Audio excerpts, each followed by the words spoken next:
Welcome to KTV news. ముందుగా headlines.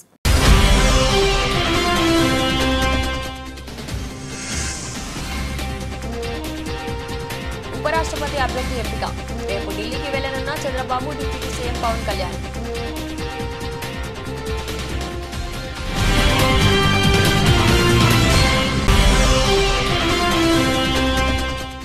మాజీ మంత్రి సర్దార్ కౌతుల్ లచ్చన్న 116వ రాష్ట్ర స్థాయి జయంతి వేడుకలు. రాష్ట్ర బీసీ సంక్షేమ మంత్రిత్వ శాఖ ఆధ్వర్యంలో తుమ్మలపల్లి కళాక్షేత్రంలో నిర్వహించిన కార్యక్రమం.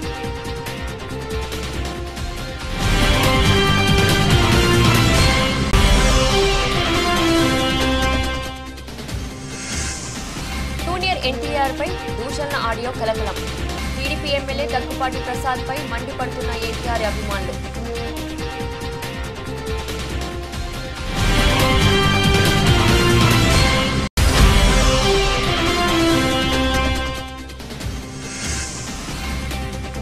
ప్రభుత్వ ఆంక్షలకు అనుగుణంగా విద్యార్థులకు విద్యాబోధనలు అందించాలి.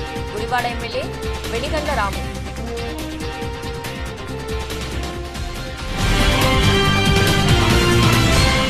Anantapuram urban TDP MLA Daggubati Venkateswara Prasad బూతులు తిట్టిన ఆడియో నెట్టింట వైరల్ అయిన విషయం తెలిసిందే. దీనిపై ఆదివారం ఎమ్మెల్యే దగ్గుబాటి క్లారిటీ ఇచ్చారు. జూనియర్ ఎన్టీఆర్ను నేను తిట్టలేదు. ఆ ఆడియో నాది కాదు. నాకు గిట్టని వారే ఫేక్ ఆడియో ప్రచారం చేస్తున్నారు. ఎన్టీఆర్ అభిమానులు అపార్థం చేసుకుంటే క్షమించాలి. దీనిపై ఎస్పీకి ఫిర్యాదు చేశాను అని ఎమ్మెల్యే దగ్గుబాటి అన్నారు. నా పేరు దగ్గుబాటి ప్రసాద్. నేను అనంతపురం అర్బన్ నియోజకవర్గానికి సంబంధించిన ఎమ్మెల్యేని. ఇప్పుడే ఒక మీడియా మిత్రుడు జూనియర్ ఎన్టీఆర్ని దుర్భాషలాడుతూ నేను తిట్టానని చెప్పేసి ఒక మీడియా మిత్రుడు నాకు వీడియో పెట్టడం జరిగింది. గత 10-15 రోజుల నుంచి అనంతపురం అర్బన్ రాజకీయాల్లో ఏం జరుగుతుందో అందరికీ తెలుసు. దాని కుట్రలో భాగంగానే ఈ వీడియో నన్ను గిట్టని వాళ్ళు, నాకు సరిపోని వాళ్ళు ఈ వీడియో పెట్టడం జరిగింది. నాకు నారా ఫ్యామిలీ అన్నా కానీ, నందమూరి ఫ్యామిలీ అన్నా కానీ చాలా అభిమానం. నేను చిన్నప్పటి నుంచి నందమూరి ఫ్యామిలీ అభిమానిగా పెరిగినోడిని. దీంట్లో ఎలాంటి వాస్తవాలు లేవు. నిజంగా జూనియర్ ఎన్టీఆర్ అభిమానులు ఏమన్నా అపార్థం చేసుకుంటే నన్ను క్షమించాలి. ఖచ్చితంగా ఈ వీడియో కానీ, ఈ ఆడియో రికార్డ్ కానీ నాది కాదని చెప్పేసి తెలియజేసుకుంటాను. ముఖ్యంగా మా అనంతపురం లోకల్ రాజకీయాల్లో భాగంగా ఈ వీడియో నాకు సరిపడిన వాళ్ళు పెట్టడం జరిగింది. ఖచ్చితంగా ఇప్పుడే నేను ఎస్పీ గారికి కానీ కంప్లైంట్ చేయడం జరిగింది. దీని మీద గట్టి చర్యలు తీసుకోవాలని చెప్పేసి ఎస్పీ గారిని కోరడం జరిగింది. సదా ఎవరైనా ఎన్టీఆర్ అభిమానులు నిజంగా బాధపడి ఉంటే వాళ్ళని నా తరపున నేను క్షమాపణలు అడుగుతున్నాను. దేనికంటే ఈ వీడియో నాకు సంబంధించింది కాదు. కానీ దేనికంటే నా పేరు ప్రస్తావించారు కాబట్టి నేను ఈ క్షమాపణ కోరడం జరుగుతుందని చెప్పేసి తెలియజేసుకుంటాను. దక్షిణ ఛత్తీస్గఢ్ పరిసర ప్రాంతాల్లో అల్పపీడనం కొనసాగుతుంది. నేడు వాయవ్య పశ్చిమ మధ్య బంగాళాఖాతంలో మరో అల్పపీడనం ఏర్పడే అవకాశం ఉందని వాతావరణ శాఖ వెల్లడించింది. ఈ నేపథ్యంలో రానున్న 3 రోజుల పాటు కోస్తాలో భారీ నుంచి అతి భారీ వర్షాలు పడే అవకాశం ఉంది. రాయలసీమలో తేలికపాటి నుంచి మోస్తారు వర్షాలు కురిసే అవకాశం ఉందని కూడా వాతావరణ శాఖ తెలిపింది. మత్స్యకారులు సముద్రంలో చేపల వేటకు వెళ్లరాదని ఐఎండీ హెచ్చరికలు జారీ చేసింది. చెట్ల కింద షిల్ హౌస్లో భవనాలు, హోర్డింగ్స్ దగ్గర ఉండరాదని సూచనలు ఇచ్చింది. లోతట్టు ప్రాంతాల వాసులు అప్రమత్తంగా ఉండాలని అధికారులు హెచ్చరించారు. మరోవైపు రుతుపవన ద్రోణి ప్రభావంతో ఆదివారం కోస్తా రాయలసీమలో విస్తారంగా వర్షాలు కురుస్తాయని విశాఖపట్నంలోని తుఫాన్ హెచ్చరిక కేంద్రం తెలిపింది. ఇక 19వ తేదీన అల్లూరి సీతారామరాజు, ఏలూరు జిల్లాలో అతి భారీ, కోస్తాలో శ్రీకాకుళం నుంచి పల్నాడు వరకు ఉన్న జిల్లాలో భారీ వర్షాలు కురుస్తాయని తెలిపింది. మరోవైపు ఈ నెల 24న వాయవ్య బంగాళాఖాతంలో ఇంకో అల్పపీడనం ఏర్పడనుందని అధికారులు తెలిపారు.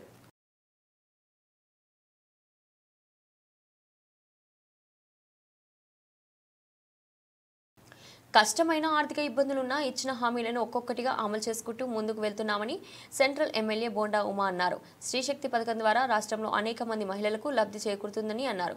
30వ డివిజన్ దావు బుచ్చియా కాలనీలో శ్రీశక్తి పథకం అమలు చేసినందుకు కృతజ్ఞతగా చంద్రబాబు చిత్రపటానికి డివిజన్ పార్టీ ఆధ్వర్యంలో క్షీరాభిషేకం నిర్వహించారు. ఈ కార్యక్రమానికి సెంట్రల్ ఎమ్మెల్యే బోండా ఉమా ముఖ్య అతిథిగా హాజరయ్యారు. కమిటీ సభ్యులు ఆయనకు ఘన స్వాగతం పలికారు. అనంతరం ఆలయ పరిసరాల్లో ప్రత్యేక కార్యక్రమాలు నిర్వహించారు. ఈ సందర్భంగా బోండా ఉమా మాట్లాడుతూ ప్రజలకు ఇచ్చిన హామీలను ప్రభుత్వం దశల వారీగా అమలు చేస్తుందని స్పష్టం చేశారు. అధికారంలోకి వచ్చిన తొలి నెలలోనే పింఛన్ పెంచిన విషయాన్ని గుర్తు చేస్తూ పేదవారి ఆకలి తీర్చేందుకు అన్నా క్యాంటీన్లు ప్రారంభించమన్నారు. తల్లికి వందనం పథకం ద్వారా ప్రతి బిడ్డకు ఆర్థిక సహాయం అందజేస్తున్నామని వివరించారు. సూపర్ 6 హామీల్లో భాగంగా ప్రతి హామీని కూడా కూటమి ప్రభుత్వం, తెలుగుదేశం ప్రభుత్వం, చంద్రబాబు నాయుడు గారి నాయకత్వంలో నెరవేర్చడం జరుగుతుంది. అధికారంలోకి వచ్చిన మొదటి నెలలోనే 3,000 రూపాయలు పింఛన్ 4,000 రూపాయలు చేశాం. పేదవాడికి అన్నం పెట్టే అన్నా క్యాంటీన్లు పెడతానన్నాం, అన్నా క్యాంటీన్లు పెట్టాం. ప్రతి మహిళకి 3 గ్యాస్ బండ్లు ఇస్తానన్నాం, 3 గ్యాస్ బండ్లు ఇస్తున్నాం. ఎంతమంది పిల్లలు ఉంటే అంతమంది పిల్లలకి తల్లికి వందనం పేరు మీద 13,000 రూపాయలు, 2 పిల్లలు ఉంటే 26,000, ముగ్గురుంటే 39,000, నలుగురుంటే 52,000, ఇలాగా ఎంతమంది పిల్లలు ఉంటే అంతమందికి డబ్బులు ఇచ్చాం. ఇవాళ శ్రీశక్తి అనే పేరు మీద మహిళలకి రాష్ట్రంలో ఎక్కడ నుంచి ఎక్కడికి వెళ్ళినా బస్సులో, ఆర్టీసీ బస్సులో టికెట్ కొనే పని లేకుండా ఉచితంగా బస్సు ప్రయాణం పెడతాం వల్ల దాదాపు 2 కోట్ల మంది మహిళలకి మేలు జరుగుతూ ఉంది. అంటే ప్రతి నెల 1,500 రూపాయల నుంచి 2,000 రూపాయలు బస్ టికెట్లు కొని ఇబ్బంది పడుతున్నటువంటి మా అక్క చెల్లెళ్ళందరికీ ఇవాళ ఈ శ్రీశక్తి ఉచిత బస్సు ప్రయాణం వల్ల మేలు జరుగుతూ ఉంది. ఇలా ప్రజలకి మేలు జరిగే కార్యక్రమాలు, రాష్ట్ర ఆర్థిక పరిస్థితులు సహకరించకపోయినా, ఎన్నో ఇబ్బందులున్నా కానీ ప్రజలకు ఇచ్చిన హామీలు ప్రతి హామీని పద్ధతి ప్రకారం నెరవేరుస్తున్నాం. కష్టమైనా సమకూరుస్తున్నాం. ఎన్నికల ముందు ఆ రోజు వైఎస్ఆర్ కాంగ్రెస్ పార్టీ అంది, చంద్రబాబు మాటలు చెప్తాడు, మోసం చేస్తాడు, ఈ పథకాలు అమలు కావు, సూపర్ 6 అంతా గాలి హామీలే, ఒట్టి హామీలే అన్నారు. ఇవాళ ఏమైందని అడుగుతాం. ఇవాళ హామీల్ని నెరవేర్చినాక ప్రజలు సంతోషంతో ఉండేటప్పటికీ ప్రతిపక్షాలకి నోట మాట లేనటువంటి పరిస్థితి. అయినా మేము పేదల విషయంలో, రాష్ట్ర ప్రజల విషయంలో రాజకీయాలు మేము చేయం. ఇచ్చిన హామీలు గుర్తున్నాయి. త్వరలోనే శ్రీనిధి ప్రతి మహిళకి 18,000 రూపాయలు డబ్బులు ఇస్తామని చెప్పాం. దాంట్లో కూడా అది కూడా కంప్లీట్ చేస్తాం. ఇవాళ ఎక్కడికెక్కడ మా మహిళా సోదరీమణులు సంతోషంతో పాలాభిషేకాలు చేస్తూ ఉన్నారు. ఈరోజు 37 డివిజన్లో డివిజన్ పార్టీ అధ్యక్షుడు ఎల్ఎస్ఆర్ కానీ, ఇన్ఛార్జి రమణ కానీ, మా మహిళా నాయకురాలు సరోజిని కానీ, ఇంకా ఝాన్సీ కానీ, ఇంకా ఉన్నటువంటి మన శారద కానీ, వీళ్ళందరూ కూడా పెద్ద ఎత్తున ఈ కార్యక్రమం పెట్టి ఈరోజు సంతోషంగా మహిళలందరూ పాలాభిషేకం చేశారు. సంతోషం. ఖచ్చితంగా పేద వర్గాలకి, మహిళలకి అండగా ఉండే ఈ ప్రభుత్వం ప్రజల ఆశీస్సులతో ముందుకెళ్తుందని తెలియజేస్తాం. సూపర్ 6 మాట నిలబెట్టుకుని లేడీస్ అందరికీ కూడా ఫ్రీ బస్ పెట్టారు. అందరూ చాలా ఆనందంగా ఉన్నారండి. మొన్న ఓపెన్ చేసిన రోజే మేము ఫ్రీ బస్ ఎక్కాము. అందరినీ అడిగితే చాలా బాగుందమ్మా అన్నారు. ప్రయాణాలు కూడా కట్టుకున్నారు, అన్నవరం అని, శ్రీశైలం అని, అన్నిటికీను. బాబు గారు అంటే మాట ఇచ్చారంటే మాట నిలబెట్టుకుంటారండి. అలాగే ఇంకా పథకాల్లో అన్నీ ఏమీ లేదని ఏడ్చే వాళ్ళందరికీ కూడా అన్నీ కనపడుతూనే ఉన్నాయి కదా, అన్నీ ఇస్తూనే ఉన్నారు. ఇంకా 1, 2 ఉంది, అవి కూడా తప్పకుండా నెరవేరుస్తారు మా బాబు గారు. ఆ సందర్భంగా పాలాభిషేకం పెట్టుకున్నాము. మా మిత్రులందరికీ కూడా చాలా థ్యాంక్ యూ చెప్తున్నాను, అందరూ వచ్చి హెల్ప్ చేసినందుకు. అలాగే బోండా ఉమా గారు నియోజకవర్గంలో ప్రతిదీ కూడా సక్సెస్ఫుల్, అన్నిట్లో ముందుంటున్నారు. ఏ విషయంలో కూడా మా బోండా ఉమా గారు మమ్మల్ని ముందుండి నడిపిస్తూ ఉన్నారు. మేము చాలా సంతోషం. 30వ డివిజన్ దాబుచ్చి కాలనీ 3వ లైన్లో పాలాభిషేకం చేశాం. నా పేరు సరోజ, బూత్ ఇన్ఛార్జిని. హైదరాబాద్ మచిలీపట్నంలో మనవ్ కలంకారీ షోరూంను ఆదరించినట్లే విజయవాడలో కూడా ఆదరించాలని చైర్మన్ నవీన్ కోరారు. తమ షోరూంలో కలంకారీ చీరలు, టాప్లు, లెగ్గిన్స్లు, స్ట్రెచబుల్ బ్లౌజులు, బెడ్షీట్స్, చందేరి కోట, ఉప్పాడ, జార్జెట్ చీరలు, వివిధ వస్త్రాలు లభిస్తాయని చెప్పారు. ప్యూర్ ఆర్గానిక్ కలర్స్తో ప్రింటింగ్ చేసిన ఆ కలంకారీ డిజైన్లతో ఆనందించడం తమ ప్రత్యేకత అని వెల్లడించారు. విజయవాడ పుష్ప హోటల్ సెంటర్లో ఎంజే నాయుడు హాస్పిటల్ పక్కన నూతనంగా మనవ్ కలంకారీ షోరూంను ఏర్పాటు చేశారు. ఈ షోరూంను సంస్థ చైర్మన్ నవీన్ మనోజ్ఞ దంపతులు ప్రత్యేక పూజలు నిర్వహించి ప్రారంభించారు. ఈ సందర్భంగా చైర్మన్ నవీన్ మాట్లాడుతూ తమకు హైదరాబాద్ మచిలీపట్నంలో బ్రాంచ్లు ఉన్నాయని, ప్రజల నుంచి మంచి స్పందన రావడంతో అదే ఉత్సాహంతో విజయవాడలో 3వ బ్రాంచ్ను ప్రారంభించామని తెలిపారు. ఈ షోరూంలో టాప్లు, లెగ్గిన్లు, స్ట్రెచబుల్ బ్లౌజులు, బెడ్షీట్స్, చందేరి, కోట, ఉప్పాడ, జార్జెట్ చీరల వివిధ రకాల వస్త్రాలు లభిస్తాయని తెలిపారు. ఈ షోరూం విజయవంతం కావాలని, ప్రజల మద్దతు అందించాలని నవీన్ ఈ సందర్భంగా కోరారు. ఈ కార్యక్రమంలో ప్రముఖ చార్టెడ్ అకౌంటెంట్స్ శ్యామ్ లాల్, శాంతి, శ్రీ పాల్గొని మనవ్ కలంకారీ షోరూంను ప్రారంభించారు. హాయ్, అందరికీ నమస్కారం. విజయవాడ ప్రజలందరికీ కూడా, మా కలంకారీ కస్టమర్స్ అందరికీ కూడా మనస్ఫూర్తిగా అభినందనలు తెలియజేస్తున్నాను. ఈరోజు Manav Kalamkari 3rd branch open చేయడం జరిగింది. ఇంతకుముందు హైదరాబాదు, మచిలీపట్నం అనేది మా బ్రాంచ్లు ఓపెన్ చేయడం జరిగింది. అక్కడంతా కూడా మంచి సక్సెస్ఫుల్గా నడుస్తున్నందువల్ల ఇక్కడ కూడా విజయవాడ వాసులు కూడా ఈ కలంకారీని చాలా ఇష్టంగా కోరుకుంటున్నారనే ఉద్దేశంతో చాలా కష్టపడి ఒక ఆర్గానిక్ ప్రొడక్ట్స్ని అందరికీ అందివ్వాలన్న ఒక సహృదయంతో మనవ్ కలంకారీ ద్వారా ఇక్కడ విజయవాడలో కూడా ఒక షోరూమ్ అనేది మేము ఏర్పాటు చేసాం. దీనికి సంబంధించి ఇక్కడ చాలా వెరైటీస్ దొరుకుతాయి.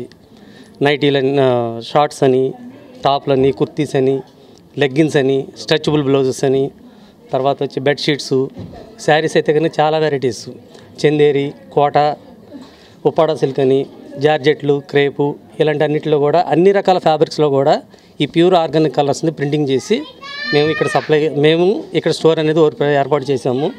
మా గార్మెంట్స్ ద్వారా కూడా అన్ని రకాల కుర్తీలు, టాపులు అన్నీ కూడా మేము ఏర్పాటు చేయడం జరిగింది. ప్రతి ఒక్కరికి మా ప్రొడక్ట్స్ అనేది 100కి 100% నచ్చుతాయి అనేది మా అభిప్రాయం. అలాగే మీరు కూడా మా స్టోర్కి విచ్చేసి ఈ కలంకారీ ప్రొడక్ట్స్ని మీరు సపోర్ట్ చేస్తూ మరింతమందికి కూడా ఇది పరోక్షంగా మీరు ఈ వృత్తి పట్ల మీరు అవగాహన కూడా పెంచుకుని మరింతమందికి ఉపాధి కల్పించే విధంగా ఈ స్టోర్ని మీరు సక్సెస్ఫుల్గా రన్నింగ్ చేపిస్తారని నేను మనస్ఫూర్తిగా కోరుకుంటున్నాను. అంటే ఇది ప్రాసెస్ అంతా కూడా హ్యాండ్ బ్లాక్ ప్రింటింగ్ అండి. హ్యాండ్ బ్లాక్ ప్రింటింగ్ అంటే మన వుడెన్ బ్లాక్స్తో ఇది ప్రతి మీటర్ కూడా దగ్గర 23 విభాగాల్లో డెవలప్ చేస్తామండి. ప్రతి విభాగం కూడా చాలా క్లిష్టమైన వర్కే. అది వాతావరణంతో సంబంధించి అవ్వచ్చు, మాన్యువల్ అవ్వచ్చు, కెనాల్స్ అవ్వచ్చు, అన్నీ కూడా చాలా జాగ్రత్తగా ఇది వర్కౌట్ చేయాలండి. ఇంతవరకు ప్రపంచంలో నాట్ ఇండియా, ప్రపంచంలోనే ఒక కలంకారీ అవుట్లెట్స్ అనేది మేమే స్టార్ట్ చేసాము. సొంత మ్యానుఫ్యాక్చరింగ్ మాదే, సొంత గార్మెంట్స్ మాదే. ప్రతి ఒక్కరికి వాళ్ళకి అనుగుణంగా అంటే అవి షర్ట్స్ అవ్వచ్చు, మీకు టాప్స్ అవ్వచ్చు, స్ట్రెచబుల్ బ్లౌజెస్ అవ్వచ్చు, ఇలా ప్రతి విభాగంలో కూడా ప్రతి ఐటమ్స్ని కూడా మేము డెవలప్ చేసి మీకు అందిస్తున్నాము. ఇంత కష్టమైన వర్క్ని మీరు కూడా ఆదరిస్తారని నేను మనస్ఫూర్తిగా కోరుకుంటున్నాను. ఇది ప్యూర్ ఆర్గానిక్ అండి. ఎంత ఆర్గానిక్ అంటే దీనిలో అన్నీ కూడా వాడేవన్నీ కూడా ప్యూర్ ఆర్గానిక్ కలర్స్. మనకి చెట్టు బెరళ్ళ నుంచి, పువ్వుల నుంచి, జాజాకు, జాజికాయలు, కరక్కాయ, ఇలాంటి మొత్తం అన్నీ కూడా ప్రకృతి సిద్ధమైన సంబంధించిన మొత్తం మెటీరియల్తో తయారు చేస్తామండి. ఎక్కడ కెమికల్ అనేది మేము మ్యాక్సిమం 99% అనేది అసలు ఉపయోగించాం. ఒక స్క్రీన్ ప్రింటింగ్ అనేది ఉంటుంది, దానిలో మాత్రం ఒక 5% అనేది కెమికల్ కంపల్సరీ అప్లై చేయాల్సిన పరిస్థితి ఉంటుంది. అది కూడా పూర్తిగా ఆర్గానిక్ బేసిక్ మీద వర్కౌట్ చేస్తాము. దానివల్ల అది కెమికల్ అనేది ఎఫెక్ట్ మీకు ఎక్కడ రాదు. దీనివల్ల ఏంటంటే మీరు సమ్మర్లో వాడుతున్నప్పుడు మంచి కూలింగ్ ప్రొడ్యూస్ చేస్తుంది, వింటర్ అండ్ రైన్ సీజన్లో వాడుతున్నప్పుడు మంచి హీట్ ప్రొడ్యూస్ చేస్తుంది. అదే కలంకారీ యొక్క గొప్పతనం. ఇది ఎన్నో ఏళ్ళుగా మేము కష్టపడి ప్రయాణం చేస్తున్నాము. దీన్ని అందరూ కూడా ఆదరించాలని నేను మనస్ఫూర్తిగా కోరుకుంటున్నాను.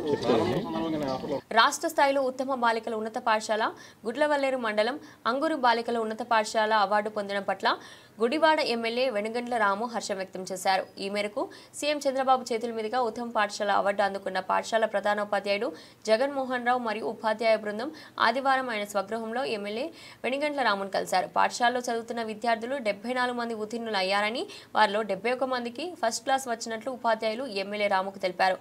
571 మార్కులతో ఖతిజా తెహారా అనే విద్యార్థిని సైనింగ్ స్టార్ అవార్డు సాధించడంతో పాటు IIITకి ఎంపికైనట్లు అధ్యాపక బృందం తెలిపారు. ఈ కార్యక్రమంలో జనసేన ఇన్ఛార్జ్ బోరగండ శ్రీకాంత్, అంగలూరు పాఠశాల అధ్యాపక బృందం పాల్గొన్నారు. ఈరోజు ఉత్తమ పాఠశాలగా ఆంధ్రప్రదేశ్ ప్రభుత్వం చేత చంద్రబాబు నాయుడు గారి చేతుల మీదుగా అవార్డు అందుకున్నందుకు అంగులూరు బాలికల పాఠశాల విద్యార్థులకి, స్టాఫ్ మొత్తానికి, అధ్యాపకులకి అందరికీ, ఎస్పెషల్లీ జగన్మోహన్ రావు హెచ్ఎం ఆయనకి ప్రత్యేకమైన శుభాభినందనలు తెలియజేస్తున్నాం. మనం అంటే మంచి పాఠశాల అనేది నాకు ముందు నుంచి తెలుసు, కానీ 74 మంది 10th క్లాస్కి అటెండ్ అయితే దాంట్లో 71 మంది ఫస్ట్ క్లాసులు, అంతేకాకుండా 40 మందికి పైగా 40 మందికి 500 పైగా మార్కులు సాధించడం అనేది నిజంగా గొప్ప ఘనత. అంటే ఇంత ఘనత సాధించిన మన ప్రభుత్వ బాలికల పాఠశాల అంగులూరు వారికి ప్రత్యేకమైన ధన్యవాదాలు. మీ స్ఫూర్తితోటి మిగతా అన్ని స్కూల్స్ కూడా ముందుకు రావాలని. నిజంగా గవర్నమెంట్ స్కూల్స్ అంటే ఒక రకమైన దారుణమైన థాట్ ప్రాసెస్ ఉంది. ఏదో బాలికల ఈ ప్రభుత్వ పాఠశాల అనగానే అంత స్టాండర్డ్స్ ఉండవో ఏదో అనుకుంటారు, కానీ నిజంగా లోకేష్ గారు వచ్చిన తర్వాత నిజంగానే మనం ఆలోచించుకుని చూస్తుంటే అందరితో కూడా ఆయన విధానాలు కానీ తీసుకొస్తున్న విధానాలు కానీ ఎంతో మంచిగా ఉన్నాయి. ఈ పాఠశాలలో మనకి ప్రభుత్వ పాఠశాలలో మోస్ట్ బుడిమేరు ప్రవాహంలో ఎటువంటి అడ్డంకులు లేకుండా చర్యలు తీసుకుంటున్నారు విజయవాడ నగరపాలక సంస్థ ఇంజనీరింగ్ సిబ్బంది. కమిషనర్ ధ్యానచంద్ర హెచ్ఎం ఆదేశాల మేరకు రామారావు పాడు పంచాయతీ పరిధిలో గల ఎస్ఎల్వి గ్రాండ్ వద్ద పేరుకుపోయిన గుర్రపు డెక్కలు మరియు వ్యర్థాలను ఆదివారం ఉదయం ఇంజనీరింగ్ విభాగం తొలగించారు.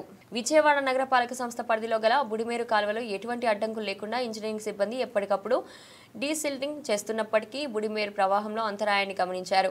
ఇంజనీరింగ్ సిబ్బంది బుడిమేరు కాలువ మొత్తం డ్రోన్ ద్వారా అంతరాయం ఎక్కడ ఏర్పడిందో పరిశీలించగా రామవరపాడు పంచాయతీ పరిధిలో గల ఎస్ఎల్వి గ్రాండ్ వద్ద గుర్రపు డెక్క వ్యర్థాలు పేరుకుపోవడం గమనించి బుడిమేరు ప్రవాహంలో ఎటువంటి అంతరాయం రాకూడదని ఉద్దేశంతో లాంగ్ ఆర్మ్ ఫోకల్ లైనర్ జేసీబీలో పేరుకుపోయిన వ్యర్థాలను గుర్రపు డెక్కలను తొలగించారు.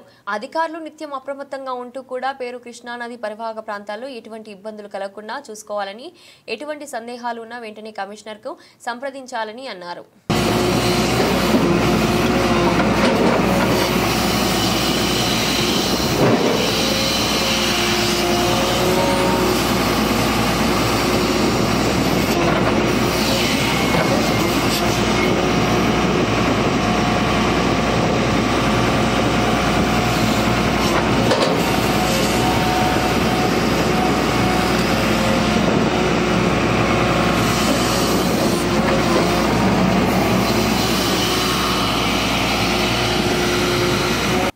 మంగళవారం AP CM Chandrababu deputy CM Pawan Kalyan ఢిల్లీకి వెళ్లనున్నారు. ఉపరాష్ట్రపతి పదవికి ఎన్డీఏ అభ్యర్థి నామినేషన్ కార్యక్రమంలో పాల్గొంటారు. ఉపరాష్ట్రపతి అభ్యర్థిగా ప్రధాని మోదీ ఖరారు చేసే అభ్యర్థికి మద్దతు ఉంటుందని ఇప్పటికే ఎన్డీఏ పార్టీలు ప్రకటించాయి. బీజేపీ అభ్యర్థిని అధికారికంగా ఇవాళ రేపు ప్రకటించనుంది. నామినేషన్ల దాఖలుకు ఆఖరి తేదీ 21. ఒకటో రోజు ముందుగానే ఎన్డీఏ అభ్యర్థి నామినేషన్ కార్యక్రమం ఉంటుంది. ఎన్డీఏ ఉపరాష్ట్రపతి అభ్యర్థి నామినేషన్ దాఖలు కార్యక్రమానికి ఎన్డీఏ పాలిత రాష్ట్రాలు సీఎంలు, డిప్యూటీ సీఎంలు, కీలక నేతలు హాజరు కాబోతున్నారు.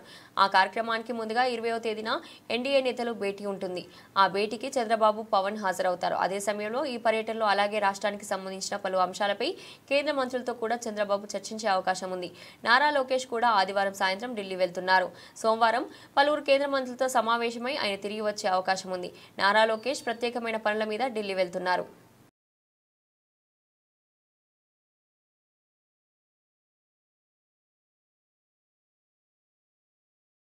ప్రస్తుతం భారతదేశ న్యాయ వ్యవస్థ వీరాభిమన్యుడిలా పోరాడుతుందని, అంతిమంగా ఈ జ్యుడిషియరీ భారతదేశ ప్రజాస్వామ్యాన్ని కాపాడుతుందని విశ్వాసం ఉందని సిపిఐ జాతీయ కార్యదర్శి నారాయణ చెప్పారు. ఒకవైపు రాష్ట్రపతిని, మరోవైపు ఎన్నికల కమిషన్ని కేంద్రంలోని బీజేపీ ప్రభుత్వం తన చేతుల్లో పెట్టుకుందని, ఈసీని, ఈడీని, సిబిఐని గ్రిప్లో పెట్టుకున్నారని ఆరోపించారు. జ్యుడిషియరీ ఒక్కటే న్యాయాన్ని నిలబెట్టేందుకు కృషి చేస్తుందని, నామినేటెడ్ గవర్నర్లుగా నియమించబడిన వారు ఎన్నికైన ప్రభుత్వాలను శాసిస్తున్నారు అని ఎద్దేవా చేశారు. సెప్టెంబర్ 22 నుండి చండీగఢ్లో జరిగే జాతీయ మహాసభలో విశాల ప్రతిపాదకన యాంటీ బీజేపీ ఫ్రంట్ ఏర్పడే దిశగా కృషి చేస్తామని చెప్పారు. ప్రస్తుతం భారతదేశం న్యాయ వ్యవస్థ వీరాభిమన్యులాగా ఫైట్ చేస్తా ఉంది. అంతిమంగా ఈ జ్యుడిషియరీ భారతదేశ ప్రజాస్వామ్యం కాపాడుతున్న గట్టి విశ్వాసం నాకు కూడా ఉంది. ఎందుకంటే ఒకవైపు ప్రెసిడెంట్ ఆఫ్ ఇండియాని గ్రిప్లో పెట్టుకున్నారు, ఈసీని గ్రిప్లో పెట్టుకున్నారు, నీతి ఆయోగ్ ఇండియా పెట్టుకున్నారు, సిబిఐని గ్రిప్లో పెట్టుకున్నారు. జ్యుడిషియరీ ఒకటే న్యాయ వ్యవస్థ కోసం ఫైట్ చేస్తా ఉంది. ఇది ఒకవైపున నామినేట్ చేయబడిన గవర్నర్స్ ఎలక్టెడ్ గవర్నమెంట్ ని శాసిస్తా ఉన్నారు. మొన్న తమిళనాడు గవర్నరు ఓపెన్ గానే అపోజిషన్ లీడర్గా మాట్లాడుతున్నాడు. మరోవైపు అన్ని గవర్నర్స్ కూడా డబుల్ ఇంజిన్ గవర్నమెంట్ ఉన్న స్టేట్స్ తప్ప వీటి అన్ని రాష్ట్రాలు దాడి చేస్తున్నారు. ఇవన్నిటి మీద జ్యుడిషియరీ కూడా ఫైట్ చేస్తా ఉంది. ఎలక్టెడ్ గవర్నమెంట్ ని రెస్పెక్ట్ చేయాల్సిన అవసరం ఉందనిపిస్తుంది వాళ్ళు చెప్తా ఉన్నారు. ఇది అవసరం అనిపిస్తుంది సెంట్రల్ గవర్నమెంట్ చెప్తా ఉంది. తర్వాత ప్రెసిడెంట్ ఆఫ్ ఇండియా కూడా ఈరోజు అదే స్టేట్మెంట్ ఇస్తా ఉంది. ఇప్పుడు ఎక్కడ పోతుంది? ఇప్పుడు మనకున్నటువంటి బాడీస్ లో president of India, election commission of India, judiciary, NITI Aayog, CBI వీళ్ళు 4 ఉంటే మింగేశారు. ఇంకా 5 మాత్రం మిగిలింది. అయితే ఒకటి భారతదేశంలో ప్రజాస్వామ్యం కూడా డౌన్ స్టేజ్ లో చాలా బలంగా ఉంది. అంత ఈజీ కాదు. బ్రిటిష్ వాళ్ళ వ్యతిరేక ఫైట్ చేసేటువంటి సెంటిమెంట్స్ ఇంకా ఉన్నాయి. తప్పనిసరిగా ఫైట్ చేస్తాం. ఈ విషయంలో ఒక క్రైసిస్, సెంట్రల్ క్రైసిస్ వచ్చే ప్రమాదం ఉంది. దీన్ని అధిగమించాలంటే భారతదేశంలో ఉన్నటువంటి బీజేపీ వ్యతిరేక శక్తులు మొత్తం కూడా ఒక తాటిపై రావాల్సిన అవసరం ఉంది. దీని కూడా మేము చర్చిస్తున్నాం. రేపు సెప్టెంబర్ 22 జరిగేటువంటి జాతీయ మహాసభ చండీగఢ్లో దీన్ని చర్చించి బ్రాడ్ బేస్డ్ గా యాంటీ బీజేపీ ఫ్రెండ్ బలపరచడానికి ఉపయోగపడే పని చేస్తాం. ఉద్యమాల నిప్పు కనిక డాక్టర్ సర్దార్ గౌతు లచ్చన్నాని మంత్రులు, ప్రజాప్రతినిధులు కొనియాడారు. లచ్చన్న వ్యక్తిత్వం యావత్ జాతికి స్ఫూర్తిదాయకమని కీర్తించారు. విజయవాడలో నిర్వహించిన సర్దార్ గౌతు లచ్చన్న 116వ జయంతి వేడుకల్లో మంత్రులు అచ్చెన్న, అనగాని కొల్లు రవీంద్ర, సవిత, ఎంపీ కేశినేని చిన్న పాల్గొన్నారు. స్వాతంత్ర సమరయోధుడు మాజీ మంత్రి సర్దార్ గౌతు లచ్చన్న 116వ రాష్ట్ర స్థాయి జయంతి వేడుకలు విజయవాడలో ఘనంగా నిర్వహించారు. రాష్ట్ర బీసీ సంక్షేమ మంత్రిత్వ శాఖ ఆధ్వర్యంలో తుమ్మలపల్లి కళాక్షేత్రంలో నిర్వహించిన కార్యక్రమంలో పలువురు మంత్రులు, ప్రజాప్రతినిధులు, బీసీ సంఘాల నేతలు పాల్గొన్నారు. తొలుత మంత్రులు అచ్చెన్నాయుడు, అనగాని సత్యప్రసాద్, కొల్లు రవీంద్ర, సవిత, ఎమ్మెల్యే గౌతు శిరీష, ఎంపీ కేశినేని చిన్ని, ఆర్టీసీ చైర్మన్ కొనకల్ల నారాయణ తదితరులు గౌతు లచ్చన్న విగ్రహానికి పుష్పాంజలి ఘటించి నివాళులర్పించారు. అనంతరం సభను ఉద్దేశించి నేతలు మాట్లాడుతూ రైతులకు వెనుకబడిన వర్గాల కోసం తన జీవితాన్ని అంకితం చేసుకున్న మహానుభావుడు సర్దార్ గౌతు లచ్చన్న అని కొనియాడారు. ప్రముఖ స్వతంత్ర సమరయోధుడు, దీనన్నింటికీ మించి రైతు బాంధవుడు డాక్టర్ సర్దార్ గౌతు లచ్చన్న గారి 116వ జయంతి కార్యక్రమాన్ని మనందరి అభిమాన నాయకుడు, రాష్ట్ర ముఖ్యమంత్రి గారు శ్రీ నారా చంద్రబాబు నాయుడు గారు ఇటువంటి నాయకులకి సముచితమైనటువంటి గౌరవం ఇవ్వాలి, ఇటువంటి నాయకుల పేరు సమాజంలో నిరంతరం గుర్తుండాలనే ఉద్దేశంతో ప్రభుత్వ అధికార కార్యక్రమంగా నిర్ణయం చేసి విజయవాడ నడిబొడ్డులో అంగరంగ వైభవంగా ఈ కార్యక్రమాన్ని జరుపుతున్నాం. ఈ కార్యక్రమంలో పాల్గొన్నటువంటి సహచర మంత్రివర్గ సభ్యులు నమస్కారం. గౌతు లచ్చన్న గారి 116 జయంతి ఉత్సవాలకు రావడానికి ఆనందంగా ఉంది. ముందుగా పెద్దల అచ్చెన్నాయుడు గారికి అందరికీ కూడా నమస్కారాలు. వేదిక నలుగురించిన పెద్దలందరికీ కూడా నా నమస్కారాలు. ఇక్కడ నాకు మరీ 2 ఆత్మీయులు ఉన్నారు. వాళ్ళిద్దరి పేర్లు అయితే చెబుతాను. నారాయణ గారును మన రెవెన్యూ మంత్రి గారైన అనగాని సత్యప్రసాద్ గారు రోజు తిడతానే ఉంటాడు, ఏదో ఒకటి తిడతానే ఉంటాడు. ఆ తిట్లే నాకు ఆశీర్వచనాలుగా ఇట్లా ఉన్నాను. అందరిని ఎవరిని బాగా ఇష్టపడతాడో అని బాగా తిడతాడు. అన్నిటికన్నా ముఖ్యంగా లచ్చన్న గారు మా తాతగారి సమయం నుంచి స్వతంత్ర పార్టీలో మా తాతగారు ఉన్న సమయంలో ఆయనతో ఉన్న సంబంధాలు ఆయనకు బాగా ఉండేవి. ఆ సమయం నుంచి నాకు పెద్ద అవగాహన లేకపోయినా వారి దగ్గర విన్న విషయాలు, ఆ రోజున ఆచార్య రంగా గారిని గౌతు లచ్చన్న గారు ఈ ప్రాంతం నుంచి అక్కడికి తీసుకెళ్ళి మరీ గెలిపించుకుని చట్టసభల్లో తీసుకెళ్లిన వ్యక్తి. అటువంటి సర్దార్ గౌతు లచ్చన్న గారి యొక్క 116వ జయంతిని ఈరోజు అధికారికంగా రాష్ట్రమంతటా నలుమూలలా చేస్తూ ఉన్నామంటే అది ఈ వేదిక మీద నాయకుల యొక్క చిత్తశుద్ధి, అలాగే ఈ ప్రభుత్వానికి మీ పట్ల మన పట్ల ఉన్నటువంటి ప్రేమ అని చెప్పి తెలియజేస్తాం. అందుకే గట్టిగా అందరు చప్పట్లు కొట్టి మన ప్రభుత్వం మంచి ప్రభుత్వం అని చెప్పేసి కూడా గట్టిగా చప్పట్లు కొట్టాలని చెప్పి నేను కోరుతా ఉన్నాను. మిత్రులారా, ప్రముఖ స్వతంత్ర సమరయోధులు, అలాగే రైతు పక్షపాతి బిరుదులనేవి చాలామందికి ఇస్తారు, అవార్డులు చాలా ఇస్తారు, కానీ కొందరి కోసమే బిరుదులు పుడతాయి. అలాంటి గొప్ప వ్యక్తి సర్దార్ గౌతులచ్చన్న గారు. వారి సాహసానికి కార్యదక్షతకు గొప్ప బిరుదు సర్దార్. ఈ దేశంలో ఇద్దరికే ఇచ్చారు పెద్దలు చెప్పినట్టుగా, వల్లభాయ్ పటేల్ గారికి, తర్వాత మన నాయకులు మనందరికీ ఆదర్శవంతులైనటువంటి సర్దార్ గౌతులచ్చన్న గారికి. వారు స్వతంత్రం కోసం ఎంత కష్టపడిన తర్వాత స్వతంత్రం సరిపోదు, ఈ రాష్ట్రంలో విలువలతో చాలా సంతోషం. ఈరోజు సర్దార్ గౌతులచ్చన్న గారి 116వ జయంతి ఉత్సవాల్ని రాష్ట్ర స్థాయిలో అధికారికంగా గౌరవ ముఖ్యమంత్రి చంద్రబాబు నాయుడు గారు ప్రకటించడం, ఆ కార్యక్రమాన్ని మరి మా నియోజకవర్గంలో ఇక్కడ చేయటం అనేది చాలా సంతోషం. ఇప్పటివరకు అనేక మంది పెద్దలు చెప్పారు, గౌతులచ్చన్న గారి అనేక విషయాలు తెలియజేయడం జరిగింది. అంటే ఆయన ఒక స్వాతంత్ర సమరయోధుడిగా, అనేక సార్లు పార్లమెంట్ సభ్యుడిగా, మంత్రిగా, శాసనసభ్యుడిగా ఒక విలువలు కలిగినటువంటి జీవితాన్ని గడిపి ఆయన ప్రజల కోసం, రైతుల కోసం, బడుగు బలహీన వర్గాల కోసం పనిచేసినటువంటి నాయకుడు. అలాంటి వ్యక్తి జయంతి ఉత్సవాలను అధికారికంగా నడపడం ఒక గౌడ సామాజిక వర్గానికే కాదు, యావత్తు బీసీ సామాజిక వర్గానికే. నిమిషం వరకు నేను సైతం అంటూ బడుగు బడిహీన వర్గాల కోసం, రాష్ట్రం కోసం పోరాటం చేసిన సర్దార్ గౌతులచ్చన్న గారి 116వ రాష్ట్ర స్థాయి విజయోత్సవానికి విచ్చేసిన నా సహచర మంత్రులకు, పార్లమెంటు సభ్యులకు, మరి శాసన సభ్యులకు, మరి చైర్మన్లకు, మరి బీసీ సంఘాల పెద్దలకు, వేదికపైన ఉన్న పెద్దలకు, మరి వేదిక ముందున్న బడుగు బడిహీన వర్గాల కుటుంబ సభ్యులందరికీ మరి పేరు పేరున నమస్కారాలు తెలియజేసుకుంటున్నా. నిజంగా చాలా గర్వంగా ఉందన్న విషయం కూడా తెలియజేస్తున్నాను. ఎందుకంటే ఒక బీసీ శాఖ మంత్రిగా ఈరోజు ఈ కార్యక్రమం చేయడం నా జీవితం తరించిందన్న విషయం కూడా మీకు అందరికీ తెలియజేస్తున్నాం. ఎందుకంటే మరి బడుగు బడిహీన వర్గాలందరి తరఫున మాన్యశ్రీ ముఖ్యమంత్రి చంద్రబాబు నాయుడు గారికి శిరస్సు వంచి ధన్యవాదాలు తెలియజేస్తున్నాం. ఎందుకంటే ఏదైతే మహాత్మా జ్యోతిరావు పూలే గారి స్ఫూర్తితో, మరి సర్దార్ గౌతులచ్చన్న గారి స్ఫూర్తితో అన్న నందమూరి తారక రామారావు గారు పార్టీ పెట్టి బడుగు బడిహీన వర్గాలను అక్కన చేర్చున్న పార్టీ తెలుగుదేశం పార్టీ. ఈరోజు బడుగు బడిహీన వర్గాలు అన్ని రంగాలు మనం ఒకటే సర్దార్ గౌతులచ్చన్న గారి దగ్గర నేర్చుకున్నది.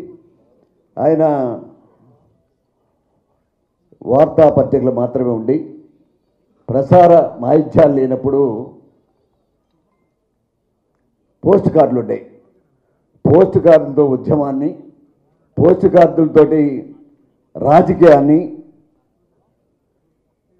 ప్రారంభించి బడుగు బలహీన వర్గాల యొక్క ఆత్మస్థైర్యాన్ని కానీ, తెలుగువారి యొక్క రాజకీయ జీవితంలో స్వతంత్రం ముందు, స్వతంత్రం తర్వాత గౌతులచ్చన్న గారి 116వ జన్మదినోత్సవం, ఈ జయంతి ఉత్సవాలని ప్రభుత్వ పరంగా, ప్రభుత్వ లాంఛనాలతో ఇక నుంచి జరుగుతాయని, దాన్ని ప్రభుత్వమే నిర్వహిస్తుందని చెప్పి ప్రభుత్వం జీవో విడుదల చేసి ఈ మొట్టమొదటగా రాష్ట్ర స్థాయి ఈ కార్యక్రమానికి విచ్చేసినటువంటి గౌరవ ఈ యొక్క జీవో ఇంత త్వరగా వచ్చిందంటే మరి మంత్రివర్యులు, బీసీ సంక్షేమ శాఖ మంత్రివర్యులు సవితి గారికి మేమంతా కూడా రుణపడి ఉన్నాం. మీకు మా ధన్యవాదాలు తెలుపుతా ఉన్నాం. మరి దీనికి బులెటిన్ ముగించే ముందు హెడ్లైన్స్ మరోసారి.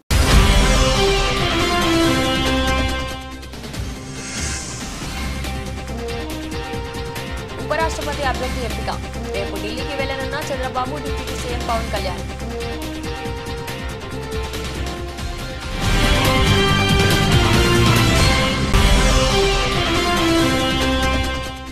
మాజీ మంత్రి సర్దార్ గౌతులచ్చన్న 116వ రాష్ట్ర స్థాయి జయంతి వేడుకలు రాష్ట్ర బీసీ సంక్షేమ మంత్రిత్వ శాఖ ఆధ్వర్యంలో తుమ్మలపల్లి కళాక్షేత్రంలో నిర్వహించిన కార్యక్రమం.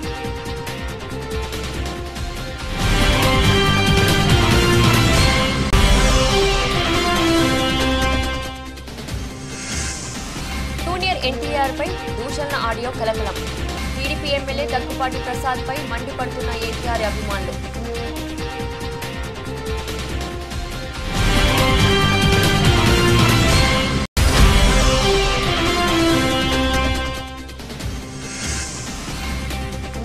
ప్రభుత్వ ఆంక్షలకు అనుగుణంగా విద్యార్థులకు విద్యాబోధనలు అందించాలి. గుడివాడ ఎమ్మెల్యే వెనిగండ్ల రాము.